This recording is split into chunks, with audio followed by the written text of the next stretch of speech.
sangat-sangat besar pengaruhnya, dan karena kami tidak mendapatkan pemasukan yang cukup untuk melaksanakan operasional itu, akhirnya kami memutuskan untuk menutup operasional, dan dampaknya itu selanjutnya ya kepada karyawan.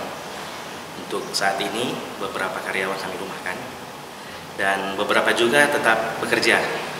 Itu pun dengan kami saat ini walaupun menutup operasional, karyawan yang masuk itu bertugas untuk menjaga aset dan juga menjaga kebersihan daripada area hotel.